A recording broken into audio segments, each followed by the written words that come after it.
Gracias a Dios, mis hermanos, por su presencia en este lugar, pero sobre todo, gracias a Dios por su presencia en este lugar.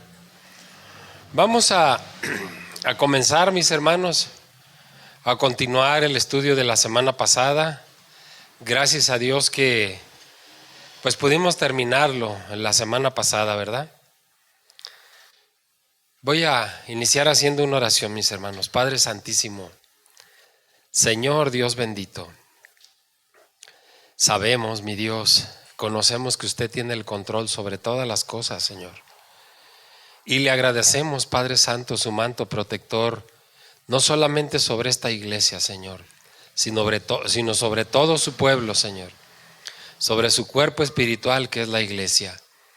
Le doy gracias en esta mañana, Señor, porque a pesar, Señor, de las malas noticias, Señor, a pesar, mi Dios santo, del ambiente inquietante que se siente, mi Dios, mi corazón se goza de estar aquí hoy en esta mañana.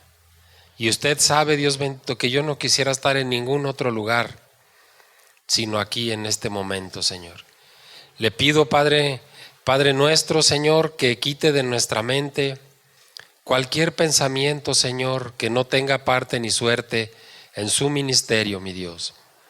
Padre Santo, le entregamos, Señor, nuestras vidas, nuestro espíritu, Señor. Se los entregamos, Dios bendito. Le doy gracias por este tiempo, por este momento, y le pido por mis hermanos que están por llegar, que cuide sus pasos hasta este punto, Señor bendito. Y ayúdenos, Padre mío, en esta mañana a refugiarnos en el único lugar, Señor, donde hay seguridad, que es bajo su amparo. En el nombre de Cristo Jesús le pido que abra nuestros oídos espirituales esta mañana y nos permita, Señor, entender este mensaje para nuestras vidas. En el nombre santísimo de Cristo Jesús. Amén. Mis hermanos, antes de comenzar, quiero poner algo en sus pensamientos. Ante estas situaciones que suceden, es lógico que nos inquietemos, que haya temor en nosotros, en nuestras familias.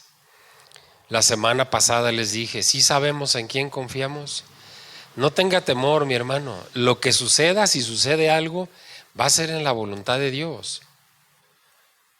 Cada vez, mis hermanos, debemos estar más cerca del Señor y no temer lo que pueda hacernos la mano del hombre. La Escritura así lo dice, ¿no? Entonces, alejemos de nosotros esos pensamientos negativos. Alejemos de nosotros todo aquello que no va con un verdadero hijo de Dios. Entreguemos, dice por ahí una frase, que la fe es confianza, no desafío. Y pues meses más adelante vamos a ver uno de los capítulos más largos en su desglose de la Escritura, que es el capítulo 11 de Hebreos, que nos habla acerca de la fe, de los hombres que murieron por la fe.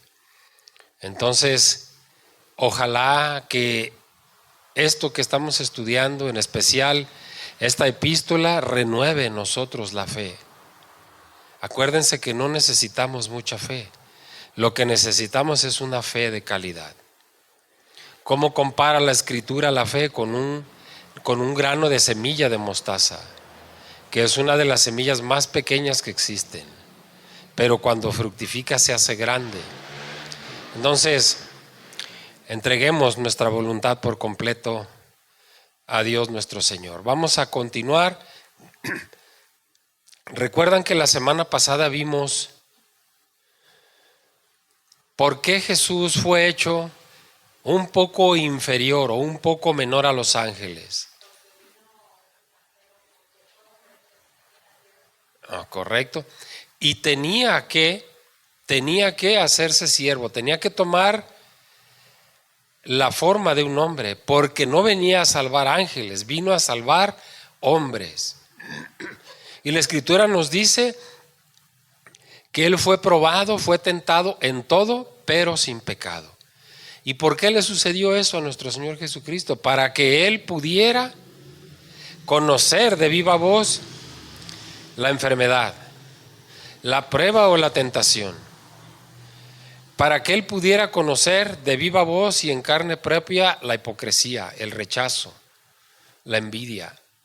Todas esas cosas que el ser humano atraviesa a lo largo de su vida las experimentó nuestro Señor, pero sin pecado.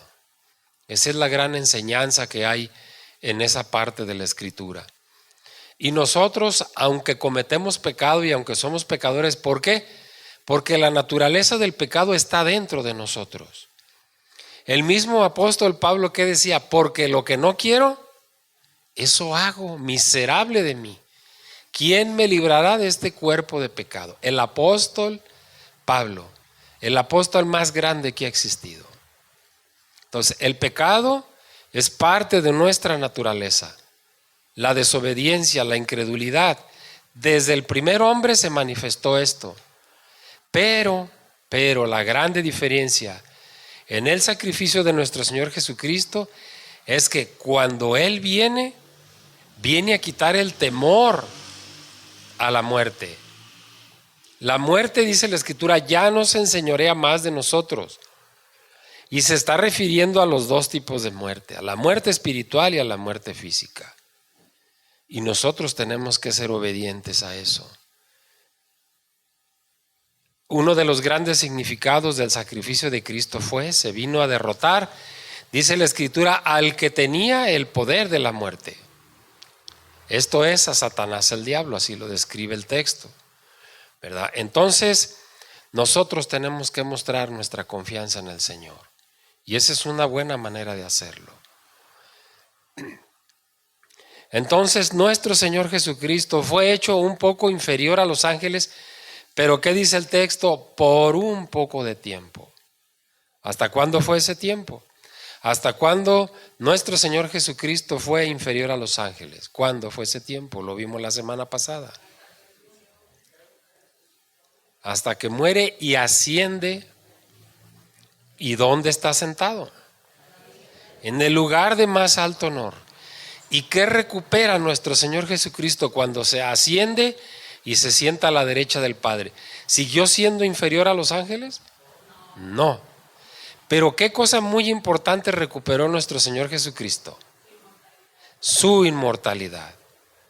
Vino a ser un ser mortal, pero muere, el Padre lo resucita, asciende al lugar de máximo honor y entonces recupera su inmortalidad. Y por eso que Él hizo, nosotros podemos tener la certeza de que vamos a llegar a ser inmortales el día que seamos santificados. ¿Quién más fue hecho un poco menor a los ángeles? Aparte de Jesús, ¿quién más fue hecho inferior, un poco menor a los ángeles? Nosotros, exactamente, el hombre.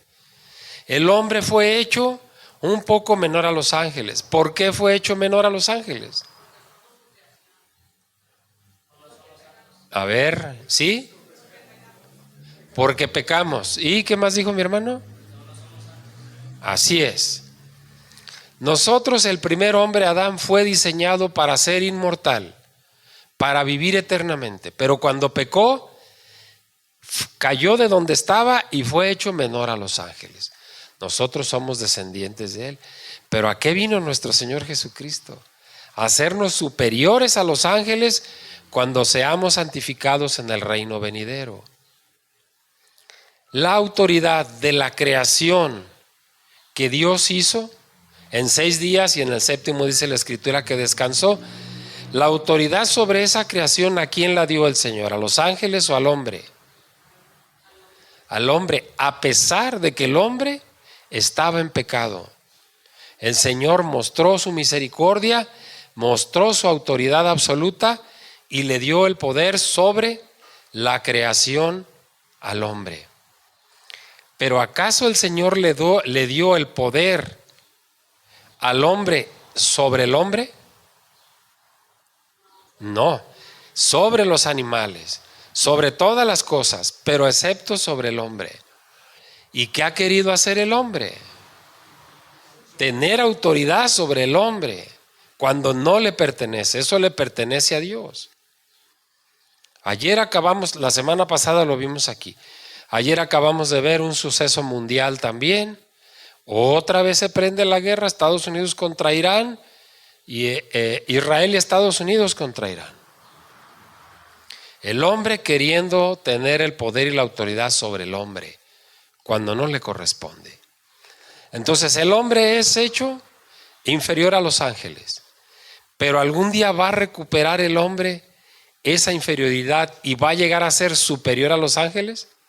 ¿Cuándo va a ser?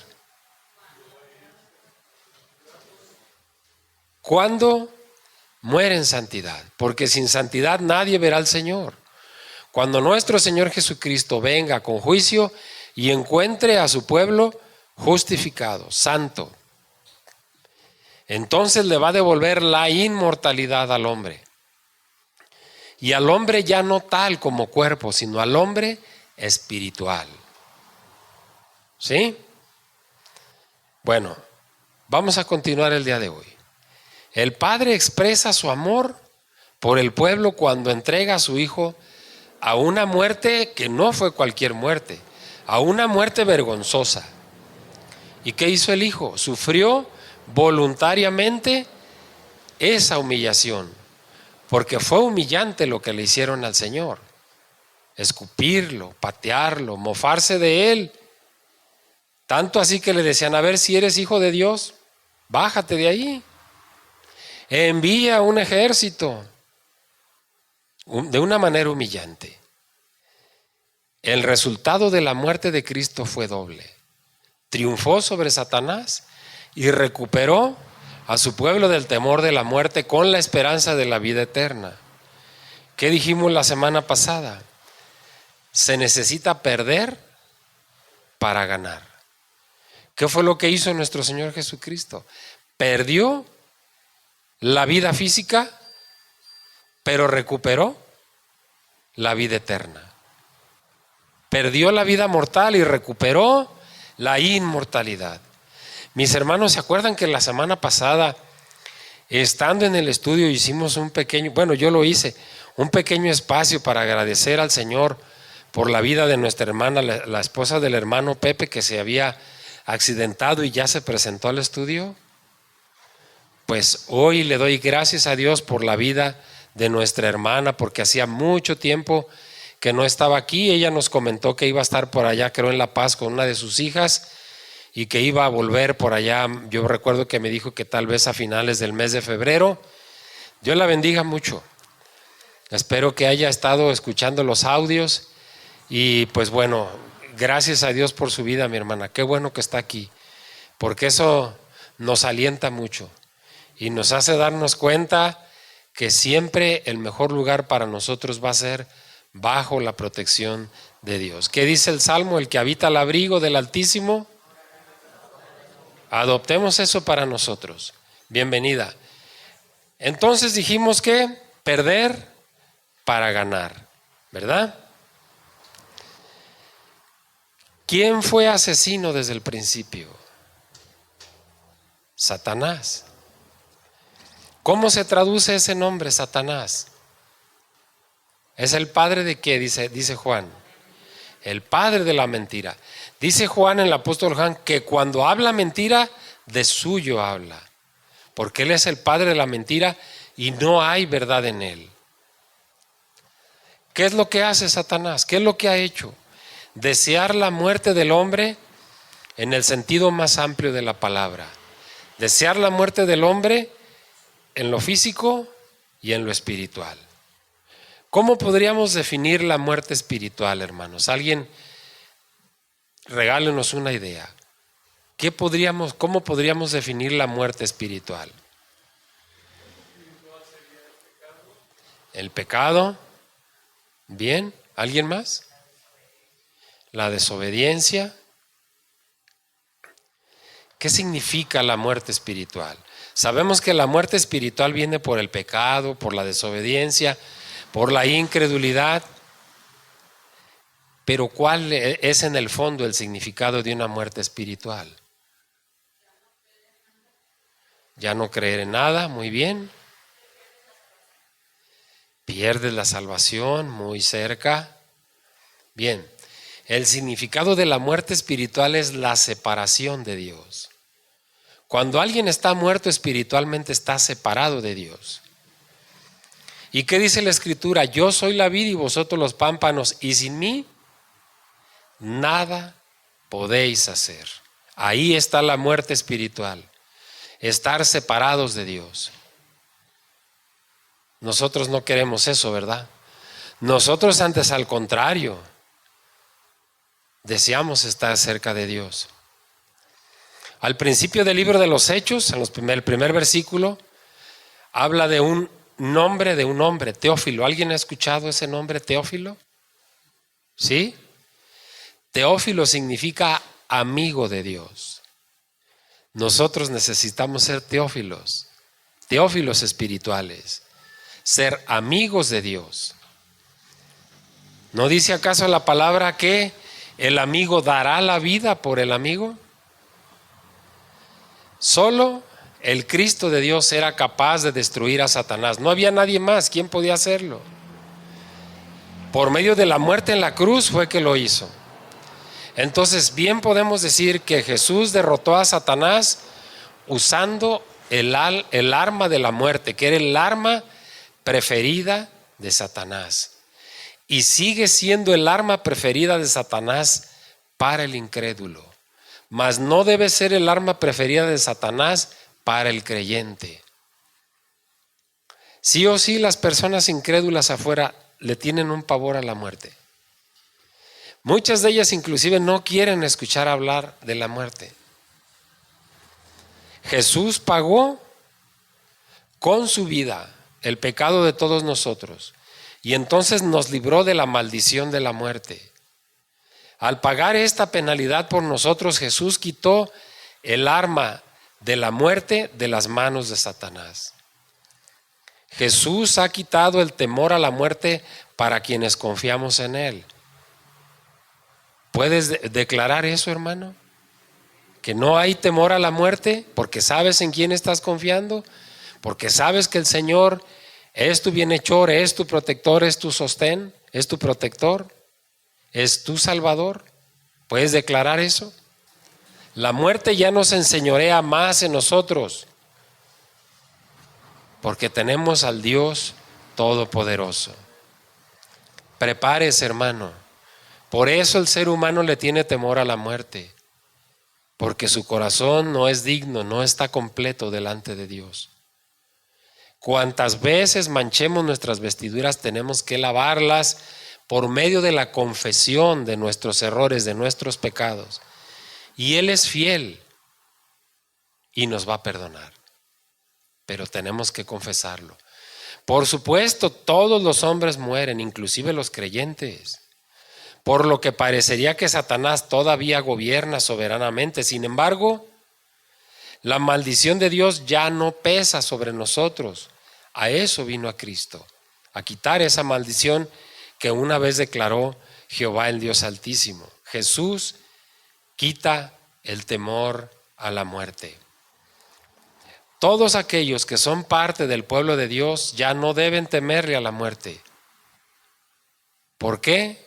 Porque debemos declarar libertad de esa esclavitud de la muerte. Sabemos, mis hermanos, que a los que creemos en Dios, ni siquiera la muerte puede separarnos del amor de Dios. Vamos a Romanos capítulo 8 y vamos a ver los versículos 38 y 39. Romanos capítulo 8, versículos 38 y 39. A ver si alguien nos puede ayudar a leerlo en voz alta. ¿Sí, mi hermano?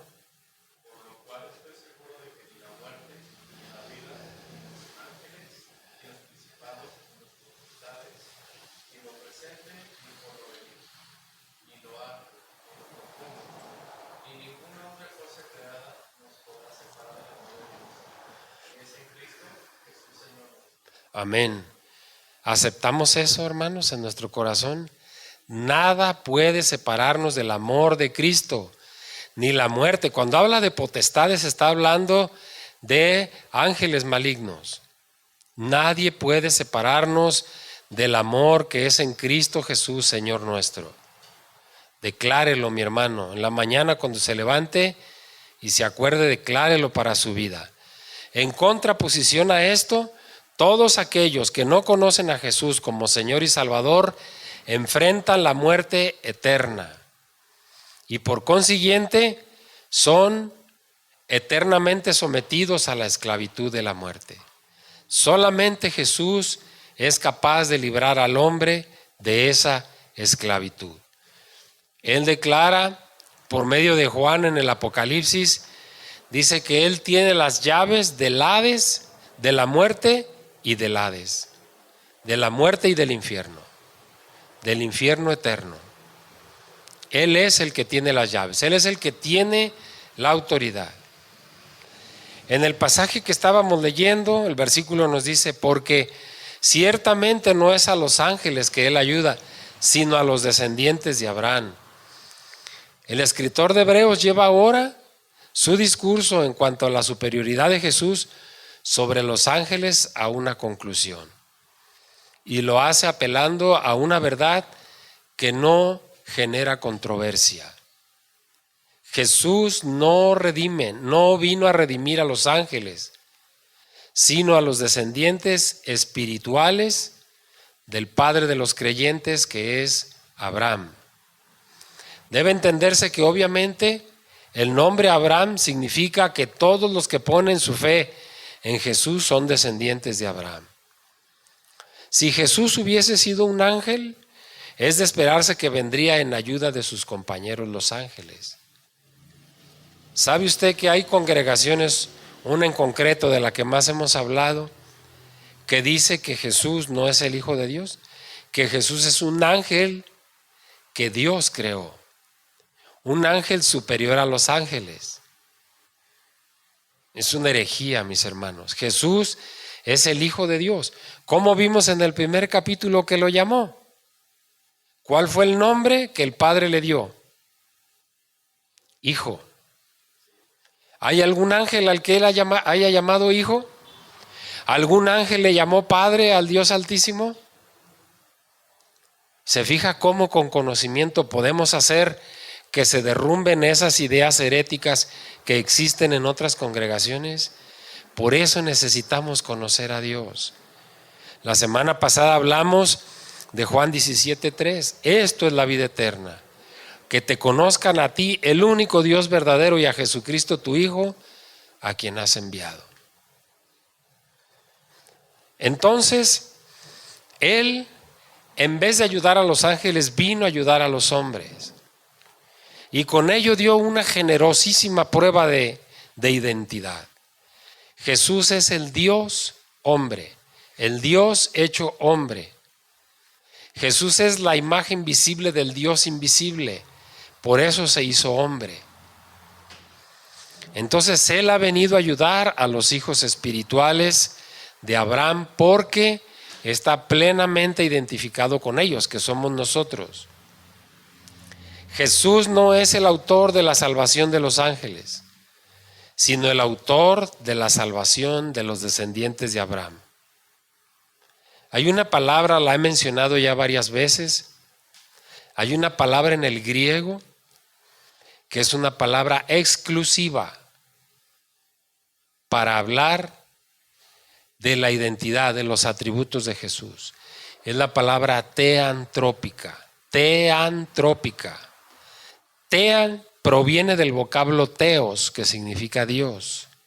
Antrópica proviene del vocablo antropos, que significa hombre.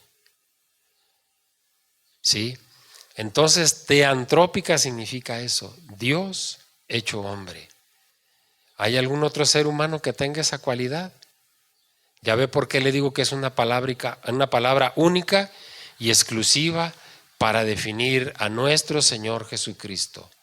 El Dios hombre. Vino como hombre, pero no se puede separar su divinidad. Nunca dejó de ser Dios, aún estando en la tierra. Por eso obró milagros, porque es algo que no se puede separar.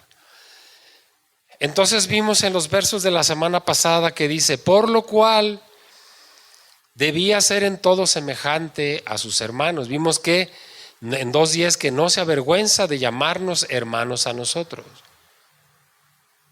¿Quién dijo el Señor que son su madre y sus hermanos? Los que obedecen la voluntad de Dios, ¿verdad?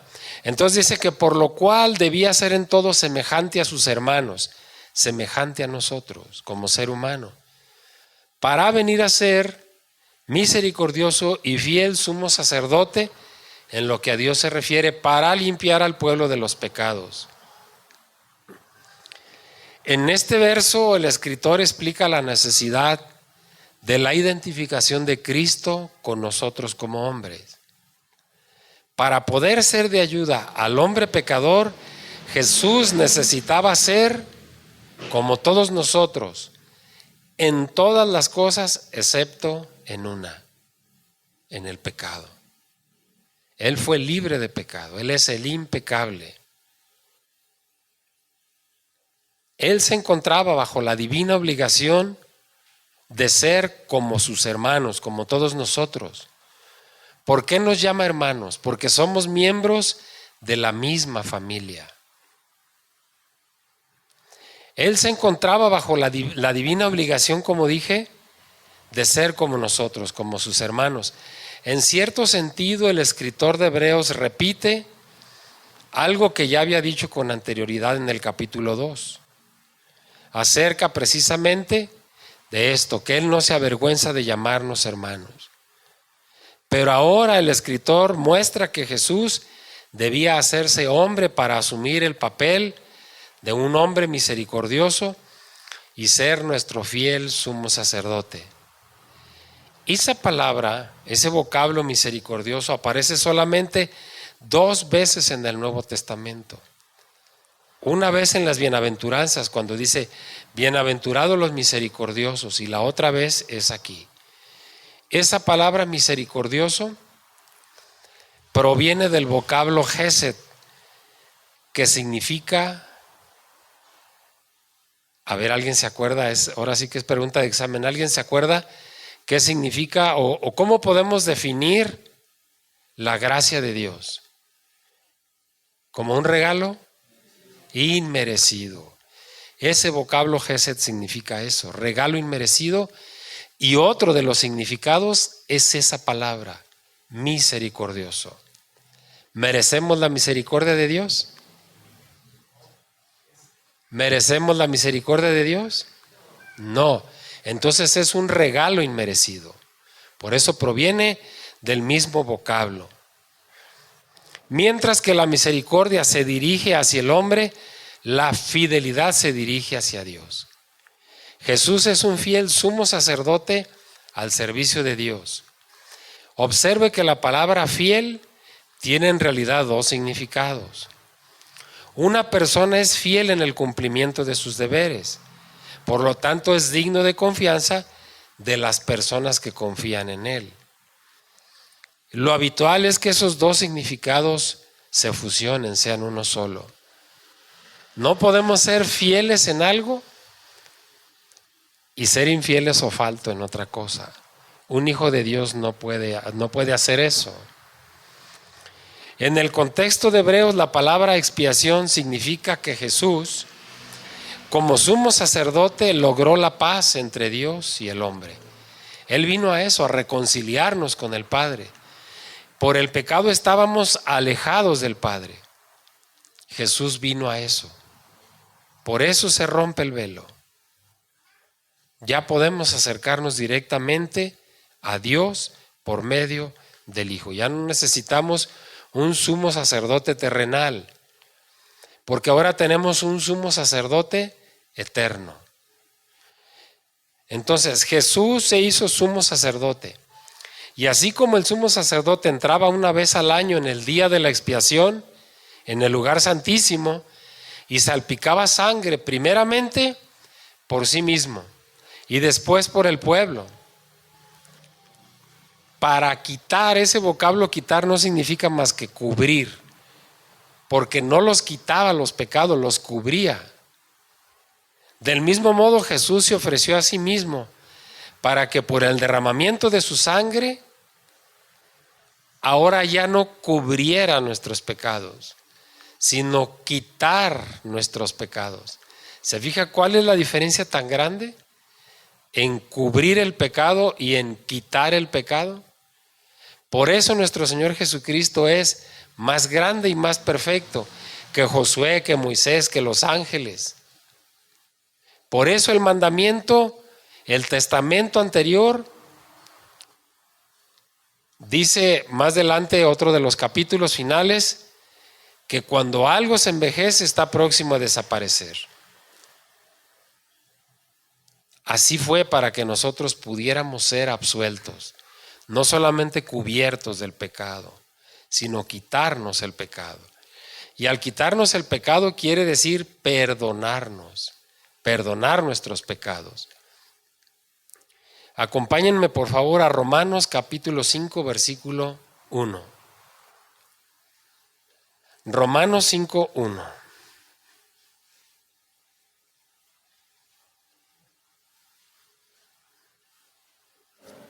¿Lo tenemos? Justificados, pues, por la fe, tenemos paz para con Dios por medio de nuestro Señor Jesucristo. Mire qué texto más claro. Justificados. ¿Qué significa eso, palabra? Justificados. ¿Qué significa? Perdonados. ¿Qué más? Sí, ya no debemos nada. ¿Sí? Y lo pregunté hace una semana o dos. ¿Un injusto puede justificar a un justo? No puede. Solamente un justo puede justificar a un injusto. ¿Y cuál es el único justo? Jesús. Entonces Jesús sí es capaz de justificarnos ante el Padre. Esa palabra justificados no significa otra cosa más que hacer justo a un injusto delante de Dios. Y solamente Cristo. Por eso dice, por la fe, tenemos paz para con Dios. Éramos enemigos de Dios. Así nos describe la Escritura. Antes del sacrificio de Cristo éramos enemigos de Dios. Dios vino a hacernos teófilos, vino a hacernos amigos de Dios, a justificarnos ante el Padre. Y dice el verso claramente, tenemos paz para con Dios, estamos en paz con Él por medio de nuestro Señor Jesucristo. ¿Qué dicen los Hechos? Porque hay un solo mediador entre Dios y los hombres, Jesucristo. Y porque Él mismo sufrió cuando fue probado, entonces Él puede ayudarnos a los que somos probados.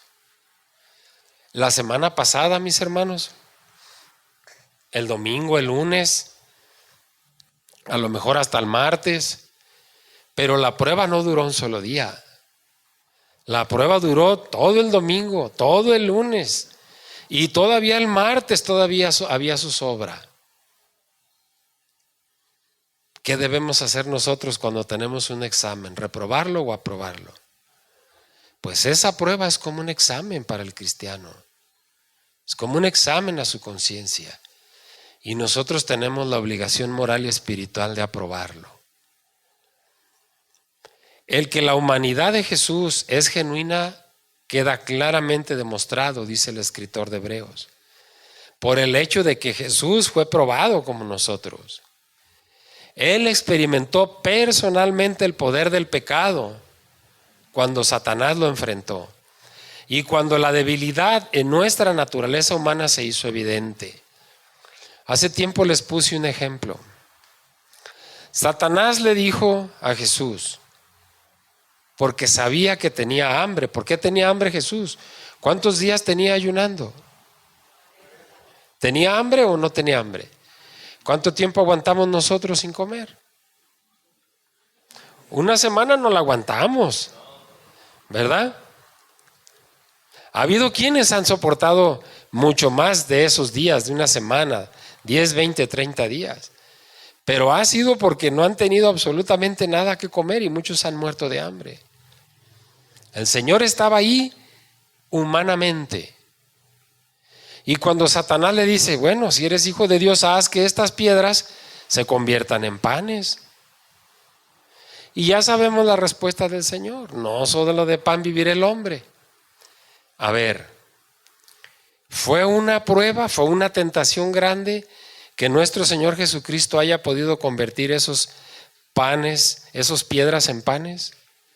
¿Pudo haber sido una prueba grande para nuestro Señor Jesucristo? ¿Por qué? Porque tenía hambre. ¿Por qué más? Fue una prueba durísima, durísima. Porque era humano. Muy bien.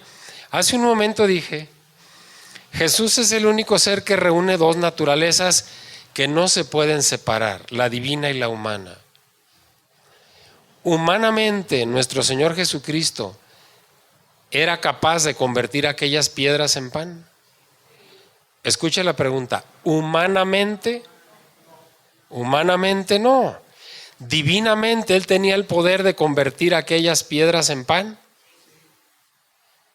Y si tiene esas dos naturalezas que son inseparables, debió de haber sido una prueba durísima para Él. Yo pregunto una cosa, si usted, hermano, hubiera estado en esa situación, ¿qué hubiera hecho? ¿Qué hubiera hecho? ¿Hubiera sucumbido ante aquella prueba y hubiera convertido aquellas piedras en panes? ¿No? ¿Por qué?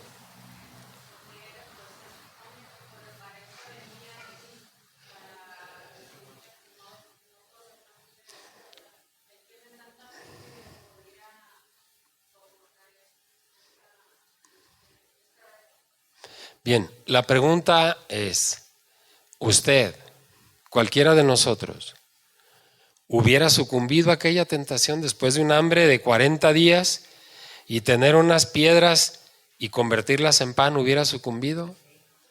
Sí. Déjeme decirle que no. ¿Sabe por qué? Porque usted y yo no tenemos ese poder. No lo hubiéramos podido hacer. Pero ese es el significado de la prueba tan grande, que Él sí tenía el poder para hacerlo y no lo hizo. Usted y yo, si hubiéramos tenido aquella prueba tan grande, no hubiéramos sucumbido ante ella, no porque no hubiéramos querido, sino porque no teníamos la autoridad para hacerlo, no teníamos ese poder. Esto lo digo para que podamos entender si verdaderamente fue una prueba grande para el Señor. Sí lo fue. Porque Él sabía que con solo el pensamiento podía hacer aquello. Pero también sabía que como hombre tenía que resistir aquello para que después eso quedara como ejemplo para la posteridad en nosotros, y nosotros ahora podemos desglosarlo de esa forma. Sí fue una prueba grande para Él. Podemos decir que fue la prueba más grande que Él experimentó. Porque el que Satanás lo suba a lo alto de aquella colina y le diga, todos esos reinos que ves, te los voy a dar a ti. Eso ya no fue una prueba tan grande como convertir las piedras en pan. ¿Sí? ¿Nos quedó claro ese ejemplo, mis hermanos? Bueno, entonces queda demostrada la humanidad de Jesús. Vino como hombre, sufrió como hombre, padeció como hombre. ¿Recuerda usted algún suceso en la vida de Jesús, aparte de estas pruebas del desierto, en el que Jesús haya pasado pruebas como humano? Por ejemplo, cuando llegó a la boca del pozo de Jacob, ¿qué dice la Escritura? Que tuvo sed y pidió agua. ¿Algún ángel pidió agua? No hay ningún relato, ¿verdad? ¿Algún ángel nos ha hablado la Escritura de que haya estado cansado? Jesús sufrió cansancio, tanto así que durmió a media tormenta en el mar de Galilea.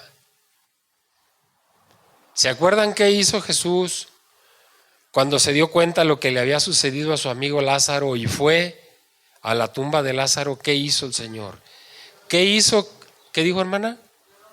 Lloró, exactamente.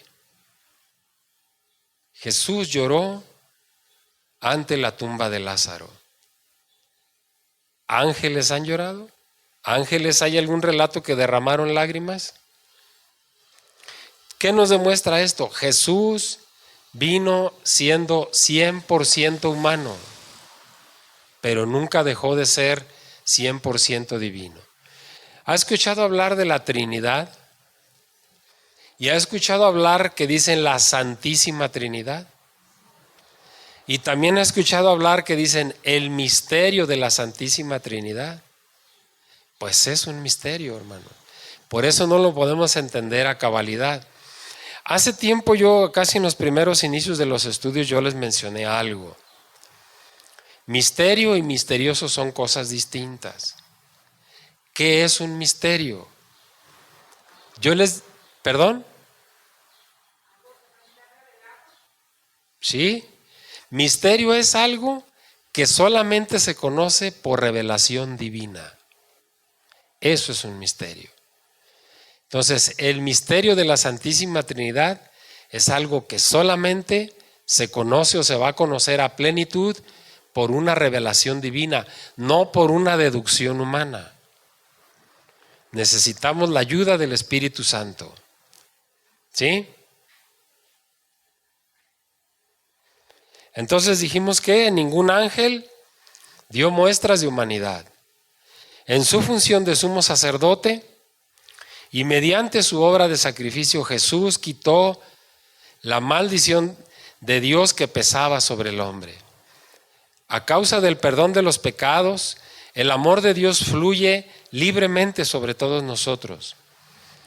Y tenemos un sumo sacerdote que está dispuestísimo, prestísimo a ayudarnos. ¿Qué dice el texto? Que Él está a la diestra del Padre, ¿haciendo qué? Abogando por nosotros, intercediendo por nosotros, ¿verdad? Entonces, los que son tentados, los que son probados, debemos acudir a la mediación de Dios, de Cristo, para ser aprobados en esa prueba. Cuando vimos y analizamos la carta de Santiago, vimos que hay dos clases de pruebas. Las que vienen, porque dice Santiago que estemos gozosos en medio de las pruebas, pero no solamente dice que estemos gozosos, dice con sumo gozo. ¿Cómo podemos estar con sumo gozo ante las pruebas? O sea, como que no nos checa, ¿verdad? Pero ahí analizábamos que hay dos clases de pruebas. Unas pruebas que vienen por la desobediencia, por la incredulidad, por el pecado del hombre. Y hay otro tipo de pruebas que vienen por mandato divino, por el amor de Dios. Porque las pruebas sirven para purificarnos. ¿Cómo fue perfeccionado nuestro Señor Jesucristo? ¿Por medio de qué fue perfeccionado? ¿Qué dice la Escritura? Por medio del sufrimiento. Este mismo libro ya nos dijo eso y nos lo va a repetir. Jesús, nuestro Señor, el Dios Altísimo, perfeccionó al Hijo por los sufrimientos. Y si el Hijo tuvo que pasar por pruebas y sufrimientos, ¿nosotros vamos a escapar? ¿Qué leímos en el capítulo 2? ¿Cómo escaparemos nosotros? No vamos a poder escapar. Entonces tenemos nosotros que reforzarnos a nosotros mismos por medio del Espíritu Santo para poder sortear esas pruebas. Las pruebas que vienen de parte de Dios para purificarnos son las que debemos de recibir con sumo gozo, porque Dios, el Señor, está con nosotros. Pero las pruebas que vengan por las consecuencias de nuestros pecados, esas pruebas van a ser duras y las vamos a tener que sufrir, porque son consecuencia de nuestras malas acciones. Vamos a hacer un pequeño resumen del capítulo 2, estamos terminándolo. En general, el capítulo 2 nos habla o se caracteriza por su enseñanza y por las exhortaciones pastorales. Dijimos que el escritor de esta epístola es un teólogo, es un maestro y es un pastor también, porque está queriendo guiar al pueblo de Dios hacia la verdad absoluta que es Cristo. Entonces, este teólogo como supervisor espiritual nos va a estar exhortando constantemente a escuchar atentamente y obedientemente la palabra de Dios. ¿Se acuerdan que lo vimos en los primeros versículos del capítulo 2? ¿Por qué dice el escritor que debemos de estar muy atentos a lo que escuchamos? Porque si no, ¿qué dice? Léalo, ahí están los primeros versículos. Nos vamos a deslizar, ¿verdad? Entonces tenemos que estar atentos a lo que escuchamos, no sea que nos deslicemos. Quizás uno de aquellos lectores se haya preguntado si Jesús, el divino Hijo de Dios, no era completamente humano. Nosotros ya vimos que sí. ¿Cómo podemos nosotros tener una certeza de que Jesús era plenamente humano? Cuando nos dice que fue hecho un poco menor a los ángeles. Ahí está la humanidad de Jesús. Sin embargo, ahora, a causa de la muerte, de la resurrección y de la ascensión, fue coronado de gloria y honor. Jesús cumplió las palabras del Salmo 8 y por medio de ese cumplimiento obtuvo la salvación eterna para el pueblo, la reconciliación ante el Padre. Ningún ángel podía haber cumplido la tarea que Jesús llevó a cabo. Dice el texto, gustando la muerte por todos. ¿Se acuerdan que dijimos a qué equivale esa palabra gustando en nuestro vocabulario, en nuestro idioma? Sentir, exactamente. Lo felicito, mi hermano. Sentir. Porque el Señor no iba a estar gustoso, a lo mejor con una sonrisa en su rostro, porque estaba siendo descargada la ira del Padre en él por el pecado de todos. No. Solamente quiere decir que estaba sintiendo la muerte por todos nosotros. Y fíjense, muy importante, Jesucristo, el Hijo de Dios, sintió la muerte por todos nosotros. Pero hay algo muy grande aquí. Él sintió la muerte física y la muerte espiritual también. Y nosotros no pensamos en eso cuando vemos el Vía Crucis que ya está por aparecer a unos días. Nosotros aparentemente lo que vemos es que lo golpearon, lo azotaron, pobrecito del Señor, ¿por qué le hicieron eso, hombres malvados? Observe la profundidad de esto, mi hermano. Nuestro Señor Jesucristo sintió la muerte física y espiritual. ¿Por qué física? Porque murió, verdaderamente murió y resucitó al tercer día. Y no solamente la Escritura nos lo dice, hubo testigos oculares de eso. ¿Y por qué sintió la muerte espiritual también? Dígame, ¿cómo se imagina usted que sintió la muerte espiritual? ¿Qué dijimos que significa morir espiritualmente? Separado de Dios. Entonces, ¿cómo usted puede decirme o decirnos a todos cómo es que Jesús sintió la muerte espiritual allí en la cruz del Calvario? ¿Qué le dijo el Señor al Padre cuando estaba a punto de morir? Esas palabras son la respuesta, son la clave a esto. ¿Qué le dijo? ¿Por qué me has abandonado? ¿Se imagina usted lo que el Señor sintió al sentirse separado del Padre? Cuando dice el Padre y yo uno somos, yo creo que no podemos imaginarnos la magnitud de eso. que el Señor sintió. La muerte física, déjeme decirle, fue poca cosa respecto de la muerte espiritual. Él sintió que el Padre lo dejó, lo abandonó. Y sí lo abandonó y sí lo dejó en esos momentos. Como ser divino, él sabía lo que venía, porque le dijo: Padre, si quieres, haz que pase de mí esta copa, pero no sea como yo, sino como tú. Él sabía divinamente lo que venía, pero no renegó, pero no pidió ser apartado de aquel acto. Para eso he venido, dijo el Señor, para cumplir la voluntad del Padre. Por eso, cuando cumple la voluntad del Padre y después que le dice: Dios mío, ¿por qué me has abandonado?, las últimas palabras del Señor en la cruz fue: consumado es. ¿Qué significa ese consumado es? Está pagado todo.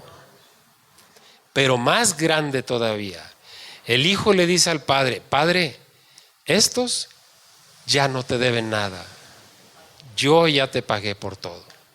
No, hermano, se me enchina la piel con eso. ¿Lo merecíamos nosotros? La gracia de Dios, el regalo inmerecido de Dios, manifiesto allá en aquel lugar, cubriendo a todos los pecadores. Fíjese cómo después de aquellas cosas y de aquellos actos, algunos de los judíos que estuvieron participando se arrepintieron. ¿Y qué dijeron? ¿Verdaderamente este hombre? Verdaderamente este hombre era el Hijo de Dios, era el Mesías que Dios envió. Y yo me pregunto una cosa: ¿somos bendecidos por eso? ¿Acaso no deberíamos de tener una gratitud grande, enorme? Miren, yo por medio de lo que hice, lo que me dediqué en mi vida, pongo un ejemplo. Un accidentado, y no es algo hipotético, algo que pudo haber sucedido, es algo real. Estando en Cruz Roja, por ejemplo, en un área de urgencias, un fin de semana, llega un accidentado grave, ocupa ser intervenido quirúrgicamente, pero se ocupa sangre. Y allí sales afuera al área de espera. ¿Alguien es A positivo? ¿Alguien es B positivo? Yo tengo a alguien bien grave ahí, ocupo 2 o 3 unidades de sangre para poder entrar a quirófano y intentar salvarle la vida. Yo te la doy, dice alguien, sin conocer al que está dentro. El que está dentro es intervenido, recupera la vida.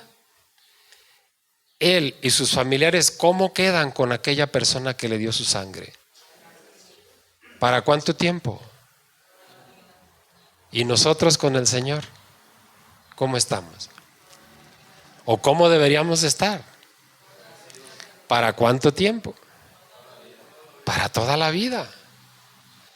Y por nuestra naturaleza humana y llena de pecado, muchas veces hemos pagado vilmente ese sacrificio. Pidámosle perdón a Dios. Digo, estoy generalizando y digo, muchas veces a lo mejor ustedes no, yo sí. Pidámosle perdón a Dios por eso. Entonces, a causa de todo esto, Jesús ha llegado a ser misericordioso y fiel sumo sacerdote nuestro. Dijimos que en el Antiguo Testamento el profeta representaba a Dios delante del hombre. Dios hablaba por medio del profeta a los hombres. El profeta representaba a Dios delante de los hombres. En el Nuevo Testamento, el sacerdote, el sumo sacerdote, es la representación del hombre delante de Dios. Por eso nosotros debemos estar gozosos, porque a nosotros nos representa Cristo ante el Padre. Cristo es nuestro abogado. Si alguno ha pecado, dice Juan, abogado tenemos para con Dios, a Jesucristo el justo. Ahí está la palabra. Y lo he dicho otras veces. Ese abogado que nosotros tenemos, ¿cuántos casos ha perdido? ¿Irá a perder algún caso? ¿No acaso dice él que de las ovejas que el Padre le dio, cuántas van a ser arrebatadas de su mano? Ninguna, nadie las arrebatará de mi mano. Esa es la garantía que tenemos, mis hermanos. Ese es el Cristo, ese es el Salvador en quien nosotros hemos puesto nuestra confianza. Y no vamos a ser defraudados, porque Él dice que Él no desprecia un corazón contrito y humillado. Ninguna alma, escúchelo, ninguna alma, ningún espíritu pereció jamás siendo tentado, si desde su verdadera alarma por el peligro clamó a Dios. Alguno de nosotros que haya sufrido o sufra una prueba o tentación, clamando a Dios, vamos a ser liberados de aquello. No puede ser de otra manera, porque entonces significaría que el Señor miente, que el Señor ha sido mentiroso. Dios es capaz y poderoso para todo. Algunas veces he mencionado, y es como motivo de controversia, pero solamente es una pregunta capciosa. ¿Hay algo que Dios no pueda hacer? ¿Hay algo que Jesús no pueda hacer? Por eso les digo que es una pregunta capciosa. Si hay algo que Jesús no puede hacer, es mentir. Él no puede mentir. Nosotros podemos tener la plena certeza y la seguridad de que Él lo dice en la Escritura, palabra que sale de mi boca no volverá a mí vacía, sino que hará todo aquello para lo que le envié, dice Isaías. Nosotros podemos tener la certeza y la plena seguridad de que estamos, dice Juan, en el verdadero. ¿Quién es el verdadero? Jesucristo. Mis hermanos, Dios los bendiga. Terminamos hoy aquí. Me alargué un poquitito en estas explicaciones, pero creo que fue bueno para no comenzar el capítulo 3 y quedarnos ahí en el inicio. Prefiero que la semana que entra y voy a hacer un comunicado. La próxima vez vamos a comenzar ya con el capítulo 3. Si se fijan, tenemos 2 meses en el estudio, llevamos 2 capítulos. Pero va a haber capítulos que nos van a llevar más de un mes. Hay capítulos como el 11 que son muy largos, pero no tenemos prisa. Entonces, allí vamos, y antes de preguntar, para que no se me pase, antes de preguntar si alguien quiere comentar algo o aportar algo, la próxima semana no voy a estar, tengo que ir a hacer mi trabajo, y entonces la próxima semana no estoy. Pero primeramente Dios, de hoy en 15 continuamos analizando el 3er capítulo de la epístola a los Hebreos. ¿Alguien nos quiere comentar algo, aportarnos algo? ¿Se siente bendecido con esto que está aprendiendo, mi hermano? Démosle gracias a Dios. Padre Santo, gracias, Señor, gracias en esta mañana por permitirnos, mi Dios, concentrarnos en apreciar su palabra, Señor. No solamente entenderla, sino apreciarla, Señor, porque es más pura que el oro fino su palabra, Señor. Su palabra es capaz de llevarnos por medio de la fe a la vida eterna. Gracias, Señor, por mis hermanos que están aquí. Gracias por su asistencia, por su participación.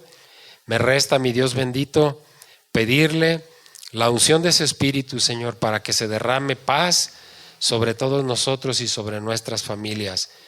Mi Dios bendito, gracias por esta mañana. Le invitamos a quedarse con nosotros. Enseguida, Padre mío, queremos alabarle por medio de los cantos, Señor. Y ahora, Padre mío, usted nos ha escuchado, Señor. Y sabemos que después de los cantos, entonces ahora nosotros nos vamos a sentar a escuchar lo que usted nos quiere decir por medio de nuestro pastor. Padre, a usted sea la honra, Señor. A usted sea la gloria, la alabanza, el honor y la majestad por todos los siglos, Señor mío. Amén.